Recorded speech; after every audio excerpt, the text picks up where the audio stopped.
Parliament വർഷകാല സമ്മേളനത്തിന് ഇന്ന് തുടക്കം കുറിക്കുകയാണ്. ഇന്നലെ ചേർന്ന സർവകക്ഷി യോഗത്തിൽ ഉൾപ്പെടെ ചില ആവശ്യങ്ങൾ കോൺഗ്രസ് മുന്നോട്ട് വെച്ചിട്ടുണ്ടായിരുന്നു. നീറ്റ്, മണിപ്പൂർ ഉൾപ്പെടെയുള്ള വിഷയങ്ങളിൽ വീണ്ടും ആ സഭയിൽ ആ വിഷയങ്ങളൊക്കെ കൊണ്ടുവരാൻ തന്നെയാണ് കോൺഗ്രസിന്റെ നീക്കമെന്നാണ് മനസ്സിലാക്കുന്നത്.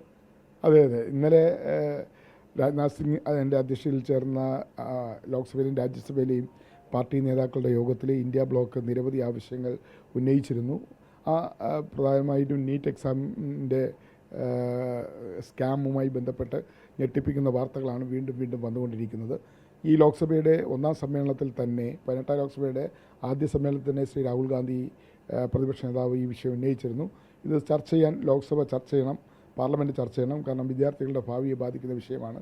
ഇത് പൊളിറ്റിക്കലൈസ് ചെയ്യാതെ ഈ വിഷയം ഗൗരവമായി ചർച്ച ചെയ്ത് വിദ്യാർത്ഥികൾക്ക് ഒരു ആത്മവിശ്വാസം നൽകണം. അവരെഴുതുന്ന പരീക്ഷ അത് പൂർണ്ണമായും ട്രാൻസ്പെറൻ്റ് ആണ്, പരീക്ഷാ റിസൾട്ട് എല്ലാം എന്നാണ് രാഹുൽ ഗാന്ധി ലോക്സഭയിൽ ആവശ്യപ്പെട്ടത്. പക്ഷേ ഗവൺമെൻറ് അതിന് തയ്യാറായില്ല. അതിനുശേഷവും രാജസ്ഥാനിലും ബീഹാറിലുമൊക്കെ നിരവധിയായ പരീക്ഷാ തട്ടിപ്പുകളുടെ വാർത്തകളാണ് വന്നുകൊണ്ടിരിക്കുന്നത്. ഈ സാഹചര്യത്തിൽ നീറ്റ് എക്സാമിനെ സംബന്ധിച്ച് സഭയിൽ ചർച്ച ചെയ്യണമെന്നുള്ള ആവശ്യമാണ് ഞങ്ങൾ ഉയർത്തിയത്. ഇന്നലത്തെ യോഗത്തിൽ രണ്ട് വിഷയങ്ങൾ ചർച്ച ചെയ്യണമെന്ന് ആവശ്യപ്പെട്ട് ഇതിനോടകം തന്നെ അടിയന്തര പ്രമേയത്തിന് ആവശ്യപ്പെട്ട് നോട്ടീസ് നൽകിയിട്ടുണ്ട്. അതെ. അതുപോലെ തന്നെ UPSC ചെയർമാൻ 5 വർഷം റിട്ടയർമെൻറ്റ് കാലാവധി ഉള്ളപ്പോൾ തന്നെ അദ്ദേഹം രാജിവെച്ചിരിക്കുന്നു. അതിൽ വലിയ ദുരൂഹതയാണ് കാണുന്നത്. എന്താണ് കാരണമെന്നുള്ളത് UPSC ചെയർമാൻ പറഞ്ഞിട്ടില്ല. ഇതുമായി ബന്ധപ്പെട്ട ചർച്ചകൾ വേണമെന്ന് ഞങ്ങൾ ഇന്നലെ ആവശ്യപ്പെടുകയുണ്ടായി. അതോടൊപ്പം തന്നെ കാൻവാർ യാത്ര, അതുമായി ബന്ധപ്പെട്ട് നെയിം പ്ലേറ്റുകൾ കട ഉടമസ്ഥന്മാരുടെ, ഷോപ്പ് ഉടമകളുടെ പേരുകൾ വെളിപ്പെടുത്തണമെന്നുള്ള ഒരു കാലത്തുമില്ലാത്ത ഒരു പുതിയ പ്രഖ്യാപിച്ചു.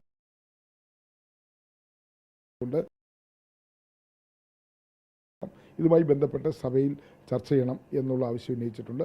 മണിപ്പൂരിൽ നടക്കുന്ന എത്നിക് വയലൻസ് അത് പരിഹരിക്കാൻ യാതൊരു നടപടിയും ഉണ്ടായില്ല. മണിപ്പൂരിലെ സിറ്റുവേഷൻ വളരെ ഗുരുതരമാണ് എന്ന കാര്യം ഞങ്ങൾ ഉന്നയിച്ചു. അതും ചർച്ച ചെയ്യണമെന്ന് പറഞ്ഞു.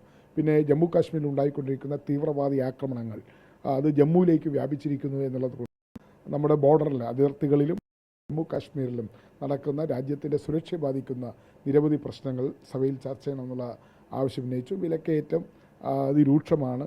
അതോടെ തൊഴിലില്ലായ്മ, വിവരിക്കാനാവാത്ത തരത്തിലുള്ള തൊഴിലില്ലായ്മ രൂക്ഷമായിക്കൊണ്ടിരിക്കുന്നു. ഇത്തരം വിഷയങ്ങളെല്ലാം തന്നെ സഭയിൽ ചർച്ച ചെയ്യാൻ പ്രതിപക്ഷത്തിന് അവസരം തരണം എന്നാണ് ഞങ്ങൾ ആവശ്യപ്പെട്ടത്. ഒപ്പം തന്നെ ഡെപ്യൂട്ടി സ്പീക്കർ സ്ഥാനം ആവശ്യം. ഡെപ്യൂട്ടി സ്പീക്കർ കഴിഞ്ഞ 5 വർഷം അത് ഒഴിച്ചിട്ടു. അതൊരു ഭരണഘടനാ പദവിയാണ്, പ്രതിപക്ഷത്തിന് അവകാശപ്പെട്ടതുമാണ്. കഴിഞ്ഞ 5 വർഷം പ്രതിപക്ഷം അംഗീകൃത പ്രതിപക്ഷമല്ല എന്ന കാരണത്തിലാണ് അത് തരാതിരുന്നതും ഒഴിച്ചിട്ടതും. എന്നാൽ ഇത്തവണ അംഗീകൃത പ്രതിപക്ഷമായി കോൺഗ്രസ് 99 അംഗങ്ങളുടെ പിൻബലത്തിലാണ് സഭയിൽ വന്നിരിക്കുന്നത്.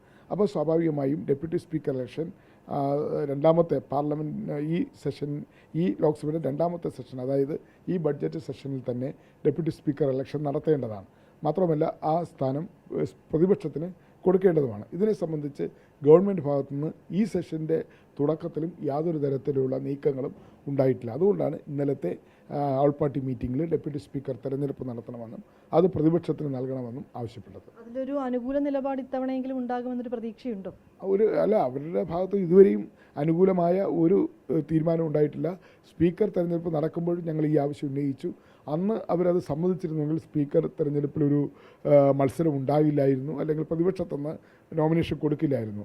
അന്ന് ഒരു വ്യക്തമായ ഉറപ്പ് ലഭിക്കാതിരുന്നത് കൊണ്ടാണ് അന്ന് ഞങ്ങൾ നോമിനേഷൻ കൊടുത്തത്. പക്ഷേ ഞങ്ങൾ വോട്ടെടുപ്പ് ആവശ്യപ്പെട്ടില്ല. അതുപോലെ തന്നെ ഈ രണ്ടാം സെഷനിലും 18ാം ലോക്സഭയുടെ രണ്ടാം സെഷൻ ഇന്ന് ആരംഭിക്കുമ്പോൾ പോലും ഡെപ്യൂട്ടി സ്പീക്കർ ഇലക്ഷൻ നടത്തുമോ, അത് പ്രതിപക്ഷം നൽകുമോ എന്നതിനെ സംബന്ധിച്ച് ഒരു വ്യക്തത ഇതുവരെയും ഗവൺമെൻറ് ഭാഗത്തുണ്ടായിട്ടില്ല. ഒപ്പം തന്നെ നാളെ ബഡ്ജറ്റാണ്. കേരളത്തെ സംബന്ധിച്ച് നോക്കുമ്പോൾ കേരളത്തിൽ നിന്ന് ഇത്തവണ 2 കേന്ദ്രമന്ത്രിമാരാണുള്ളത്. അപ്പോൾ കേരളത്തിൽ പ്രതീക്ഷിക്കാൻ വകയുണ്ടാകുമോ?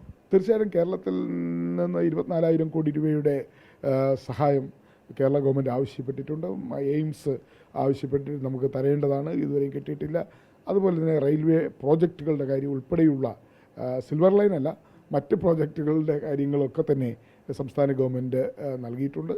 അതിൽ ഞങ്ങൾ തീർച്ചയായും ആ ആവശ്യങ്ങൾ, കേരളത്തിൻ്റെ ആവശ്യം, ഇപ്പോൾ ആന്ധ്രാപ്രദേശിന് ബീഹാർ, ഒറീസയൊക്കെ സ്പെഷ്യൽ പാക്കേജ് ആവശ്യപ്പെട്ടിരിക്കുകയാണ്. അതുപോലെ തന്നെ കേരളത്തിനും വലിയ സാമ്പത്തിക പ്രതിസന്ധിയിലൂടെ മുന്നോട്ട് പോകുമ്പോൾ കേരളം ആവശ്യപ്പെട്ടിരിക്കുന്ന 24,000 കോടി രൂപ അനുവദിക്കണം എന്നുള്ള കാര്യത്തിൽ ഞങ്ങൾ ഒറ്റക്കെട്ടാണ്. അതോടൊപ്പം തന്നെ മറ്റ് വികസന പദ്ധതികൾ കാര്യത്തിലും കേരളത്തിൻ്റെ അവകാശങ്ങൾ അല്ലെങ്കിൽ കേരളത്തിൻ്റെ ആവശ്യങ്ങൾ അംഗീകരിക്കണമെന്നാണ് ഞങ്ങൾക്ക് പറയാനുള്ളത്. അത് ഞങ്ങൾ ബഡ്ജറ്റ് ചർച്ചയിൽ സജീവമായി തന്നെ ഉയർത്തിക്കൊണ്ടുവരുന്നു. ഒപ്പം തന്നെ ഈ കർണാടകയിലെ ഷിരൂർ മേഖലയിൽ ഇപ്പോഴും അർജുനായിട്ടുള്ള തിരച്ചിൽ പുരോഗമിക്കുകയാണ്. 6 ദിവസം പിന്നിട്ടിരിക്കുന്നു. തീർച്ചയായിട്ടും വളരെ അധികം വേദനാജനകമായ ദുഃഖകരമായ ഒരു സാഹചര്യമാണ് കർണാടകത്തിലെ ഷിരൂരിലുണ്ടായത്. അർജുൻ നമ്മുടെ കേരളത്തിൽ നിന്നുള്ള ഒരു പാവപ്പെട്ട കുടുംബത്തിലെ ഒരു ഡ്രൈവറായിരുന്നു. അദ്ദേഹം ആ യുവാവിൻ്റെ തിരോധാനം കഴിഞ്ഞിട്ട് 7 ദിവസമായിരിക്കുന്നു. കർണാടക ഗവൺമെൻറ്റും അതുപോലെ തന്നെ മനുഷ്യസാധ്യമായ എല്ലാ കാര്യങ്ങളും അവിടെ ചെയ്തുകൊണ്ടിരിക്കുന്നു. അതുപോലെ കേരള ഗവൺമെൻറ്റും വേണ്ട കാര്യങ്ങൾ അവിടെ ചെയ്യുന്നു. ആർമിയുടെയും നേവിയുടെയും ഒക്കെ സഹായത്തോടു കൂടി കേന്ദ്ര ഗവൺമെൻറ് സംവിധാനങ്ങൾക്ക് ഉപയോഗിച്ചുള്ള തെരച്ചിൽ നടത്തിക്കൊണ്ടിരിക്കുകയാണ്. എത്രയും വേഗം അർജുനെ കണ്ടെത്താൻ കഴിയട്ടെ എന്ന് ആത്മാർത്ഥമായി പ്രാർത്ഥിക്കുകയാണ്. തീർച്ചയായും സഭ വീണ്ടും സമ്മേളിക്കുമ്പോൾ നീറ്റ്, മണിപ്പൂർ ഉൾപ്പെടെയുള്ള വിഷയങ്ങൾ വീണ്ടും മുന്നോട്ട് കൊണ്ടുവരാൻ തന്നെയാണ് പ്രതിപക്ഷത്തിന്റെ നീക്കം. ഒപ്പം തന്നെ രാജ്യം നേരിടുന്ന പ്രശ്നങ്ങൾ അത് ആവശ്യമുള്ള പ്രാധാന്യത്തോടു കൂടി ചർച്ച ചെയ്യണമെന്നും ഈ ഘട്ടത്തിൽ പ്രതിപക്ഷം ഒരു ആവശ്യം മുന്നോട്ട് വയ്ക്കുകയാണ്. ഡൽഹിയിൽ നിന്ന് ക്യാമറാമാൻ ജിതേന്ദ്രനൊപ്പം വിനീത VG 24.